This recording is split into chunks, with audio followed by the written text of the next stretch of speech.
Join me as I make dinner for my family this week. My name is Olivia. I'm a stay-at-home mom to 3.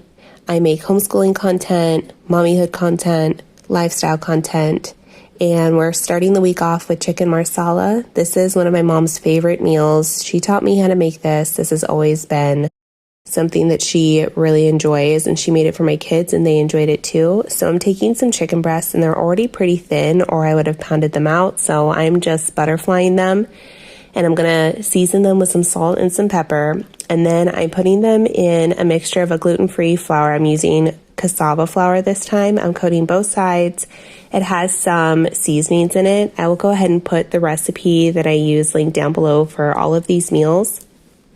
After I have all of it breaded, I'm going to heat up a skillet. Once my skillet is hot, I have some butter in there and a little bit of avocado oil. The avocado oil is so the butter doesn't burn. And then I am going to flip this chicken so I can heat up both sides. After this is flipped, these are thin enough that these are going to be cooked through really quickly, about 3 or 4 minutes each side. Once they're done, I'm going to collect them, and I'm putting them on a plate and setting them in the oven. And then I'm going to quickly fill my skillet back up. While I am cooking those chicken breasts through, I'm just going to dice up my onions here, or slice them up, not dice them, should I say.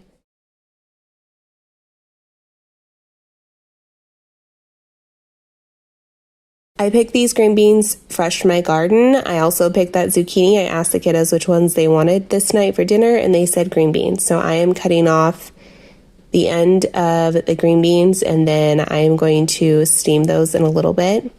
I'm just finishing up with my skillet here. As you can see, all those really yummy brown bits that the chicken and the flour left over are going to give us so much flavor. I'm adding a little bit more butter here. And I'm going to plop in my mushrooms. You could also add in some extra onion if you wanted. I have my pot heating up in the back for the pasta. And I'm adding in some diced garlic here. Here is the Marsala wine. If you don't have Marsala wine, white wine will taste really, really good as well.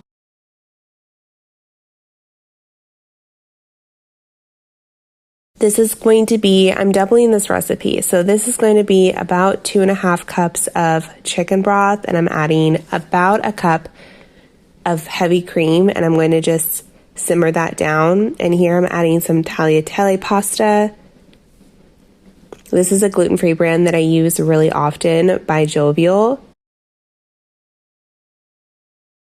These are my green beans I'm cooking here in the back. I have them in a hot skillet, and I just put a little bit of water to steam them with some salt and some pepper, and I'm going to put the lid on it and turn it down to low, and I'm going to just kind of let these steam in the back with the lid on until everything else comes together. Once I have the sauce reduced to where I want it, I'm going to add in these chicken breasts back and let it simmer all together for a while. And then we're finished. So I'm going to just spoon over some of this really yummy sauce. You could thicken it more if you wanted. My kiddos don't really like a thick, creamy sauce. They like it thinner.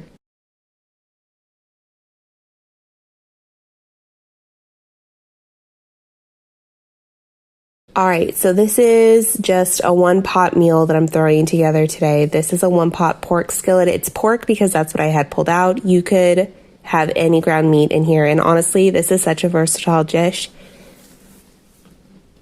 You could really throw any meat or veggies you have in here. I'm just going to dice up an onion here.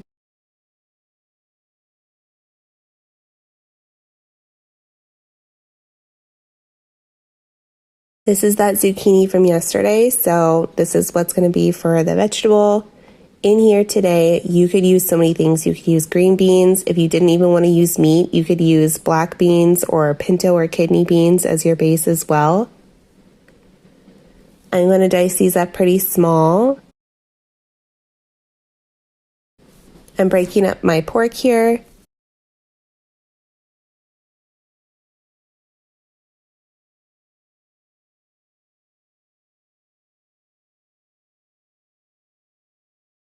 I'm going to get all of my meat out, and then I'm going to drain it. I have a cup off over near the side, and yes, that is little baby in the carrier. She does meals with me as well.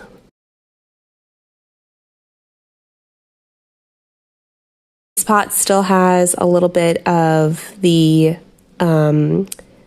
meat drippings in it, and so this is going to be just fine for what's left over to cook the onions and the zucchini in. I'm adding some salt and pepper. I'm also going to add some garlic powder and some onion powder. I'm not following a recipe for this. I'm really just throwing a bunch of stuff in.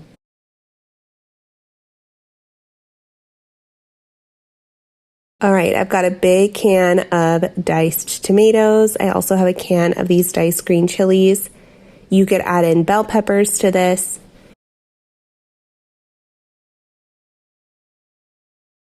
Or mushrooms or anything you want. I also have a deep love of paprika. I'm adding in a bunch of paprika to this dish, and I think that it really completed it and brought it out, but I'm biased because I add paprika to anything I can add paprika into. I have these tomatoes kind of drained, but not fully drained. So I'm going to toss in the tomato and these chili peppers, and then this is some rinsed dry rice. I'm making a big bunch so my husband can take some to work the next day for lunch. I'm going to toss that all together. I'm adding about 3 cups of that beef broth, and then I'm also going to mix in some of this Worcestershire sauce, and I'm going to cover it up and let it simmer for about 20 minutes, which is usually about how long it takes this kind of rice to cook. This is basmati rice. I'm fluffing it up here, and then I grated some raw cheddar cheese, and I'm sprinkling the raw cheddar cheese on top and then putting the lid back on top just to melt the cheese down. All of this is already cooked through. I'm dishing some up here, and this turned out really good. You could use ground chicken. There's so many things you could add in here. Just whatever you got in the pantry, in the fridge, put in here. You see me serving it with a plop of sour cream. We also put some hot sauce on this, and that's how we ate it this night.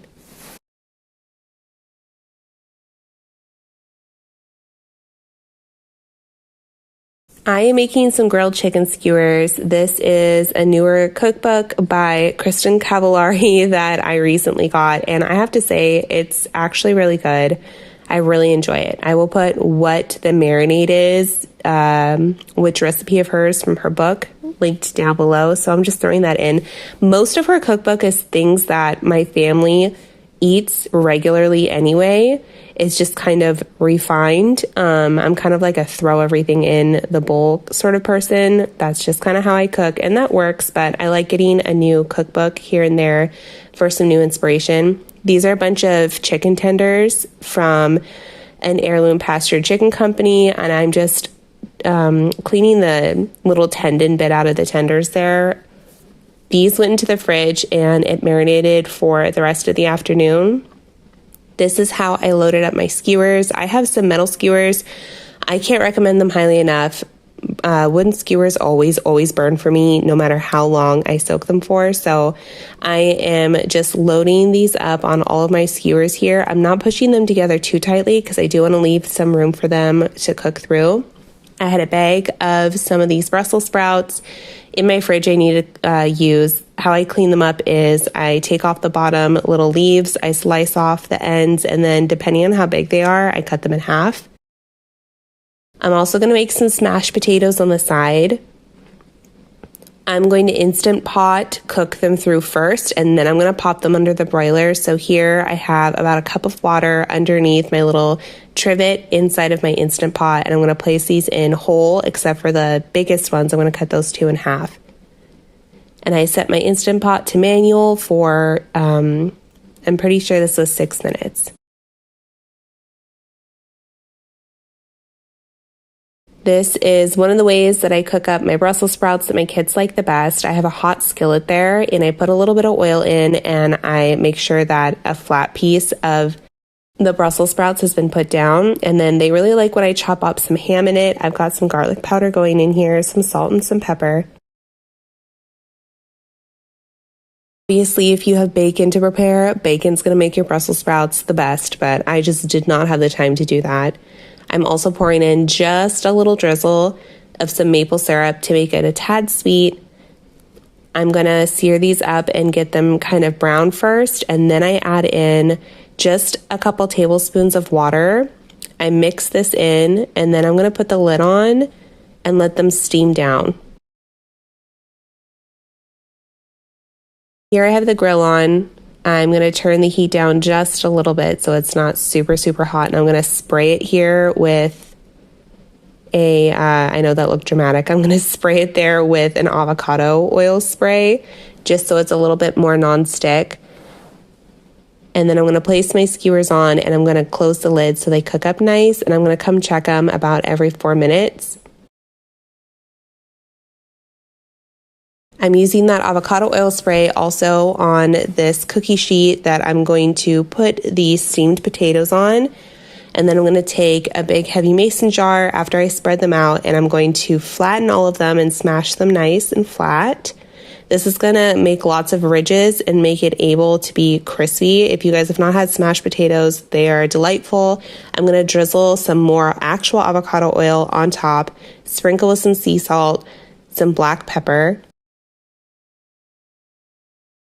I also added garlic powder, and I'm going to sprinkle a little bit of this Parmesan cheese, and I'm going to put it under the broiler until they're brown and crispy. Just keep an eye on them. This goes really fast. I'm also going to make, this is like a bang bang sauce.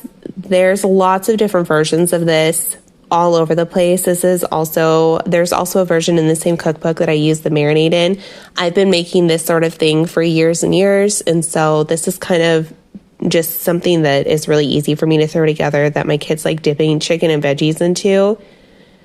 I'm using a mayo base. You could use Greek yogurt, but I'm using mayo because I'm just living tonight. And then I'm adding in some tamari, which is a gluten-free soy sauce.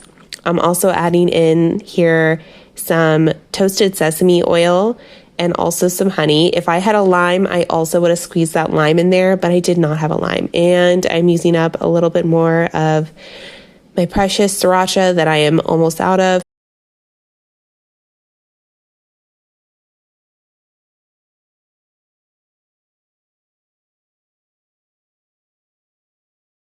These are cooking up really well. I am just flipping them over. They're basically cooked through. I'm just getting a little bit more of a char on that other side, and here is everything plated up together. So now I'm making a lamb bolognese, and this is one of those days where I had no inspiration to do anything.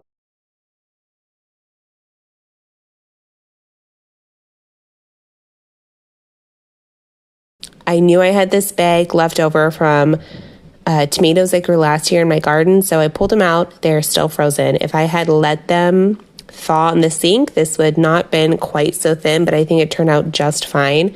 I crushed up some garlic cloves and tossed them in there, and now I'm going to rough chop an onion, and I'm also going to toss that in there, and I'm going to roast it all in the oven until the tomatoes are roasted and kind of brown on top. I have some salt and pepper, and I also added in here some Italian seasoning. This is going to be the base of the bolognese. I'm going to clean up a couple of these carrots. I'm going to dice up.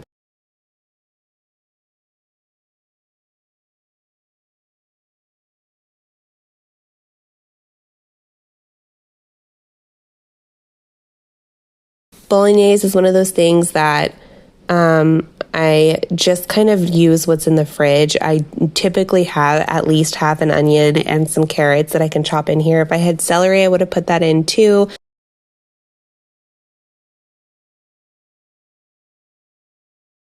I sweated those down. What I have is some lamb because that's just what I had on the top of the freezer down below. This is still frozen. This is kind of like you can do whatever you need to do to cook dinner down. So I'm just going to simmer that down until it gets soft. These are the tomatoes that I'm going to make my sauce with. I'm just fishing out all of the garlic, the onion, tomatoes, and I'm blending it in batches. I'm going to put it over that meat that I browned down, the carrots and the onions that are cooked and soft. I also added in some more garlic, and I'm topping this with some white wine and some tomato paste. I'm going to add a little sugar in here. This just helps bring out the sweetness of the tomatoes that we cooked out. And then I have a can of sliced mushrooms. I love mushrooms. Having some cans of some already sliced, cooked down mushrooms makes things really easy. Obviously, you don't have to add this in if you don't want to. Here's some salt and some pepper. I decided to add a little bit more tomato paste after I tasted everything. Make sure you taste your stuff, guys.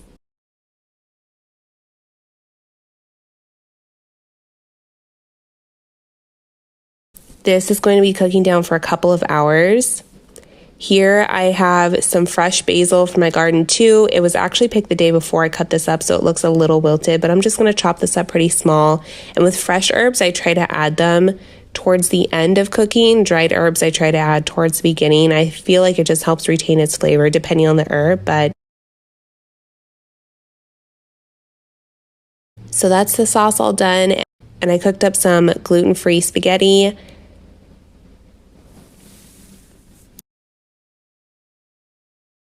This is again the Jovial brand's spaghetti, and I'm going to add some grass-fed butter on top and mix that in until it's melted. I can eat bolognese by the bowlful all on its own. I don't even need noodles underneath it.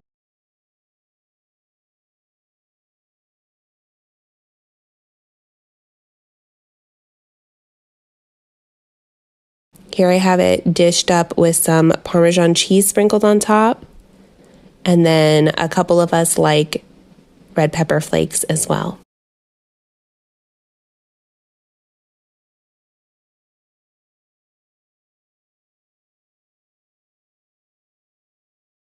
So I'm making broccoli beef tonight, and I thought I would start the video just kind of by showing you how I'm gathering. This is my broccoli from my own garden, and this is all I got from this crop this year. I planted 7 heads of broccoli, and they bolted so quickly, and I really didn't want to lose any more to seed, so I'm just going to pick it all and use it all for dinner tonight, but that's fine. I'm excited about it, and it tasted really good. It had a great texture, and it cooked up beautiful. I'm so proud of it, even though they're tiny little baby heads, and they are kind of pathetic. We're going to have this on top of rice.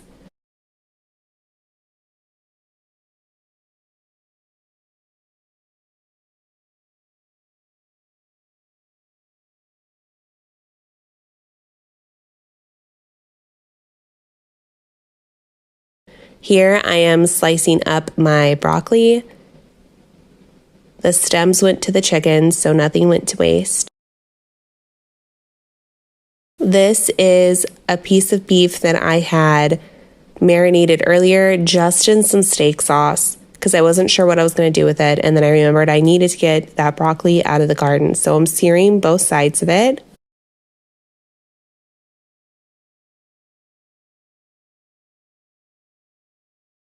This is not cooked through. I'm going to actually cut it up and then toss it back in after it's been sliced and finish cooking it off that way. I find it's more tender when you eat it in little bits like that. So I'm going to saute up the veggies right now. These are some long sliced onions, and then I'm also going to add some salt in there to start breaking that down, mix it in with a little bit of those browned beef bits, and the broccoli is going to go on top. I'm going to steam it down just a little bit. My rice timer went off. I'm just fluffing it, and then I'm going to add a towel on top, and I put the lid back on, and I keep it off the heat until we're ready to eat. So here I am just slicing that beef into smaller bits, and then I will toss these back into the pan and finish cooking them. I just feel like I get an overall better cook on the pieces without them being overcooked and turning tough when I do it this way. Look how green that broccoli is. It makes me so pretty. Even though it's like the smallest harvest of broccoli ever, I feel so proud that I grew that and I made it happen this year because my garden is just, it's not what it was last year. And so I'm taking all the wins I can. I'm tossing that meat back into the pan, and I'm going to put it all so that one side gets seared, and I'm going to come back and I'm going to flip it. This literally only takes maybe 3 minutes for these little pieces to cook up.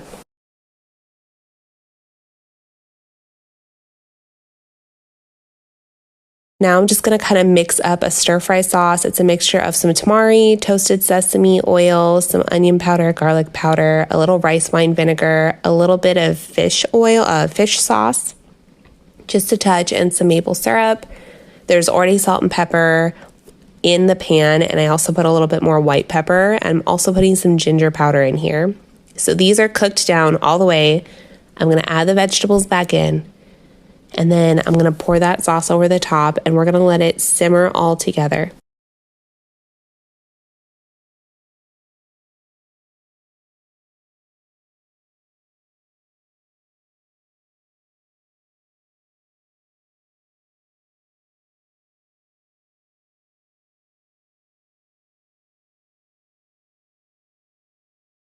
All right, I'm plating it up here, and you can put a little bit of a cornstarch slurry in here if you like a thicker sauce, or make it reduce a little bit more. It'll get a little bit thicker, but we really like it runny so that it really coats and soaks into all the rice.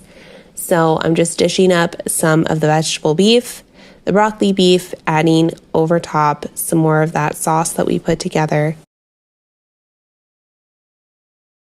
I'm going to sprinkle on top some sesame seeds and some more of that sriracha.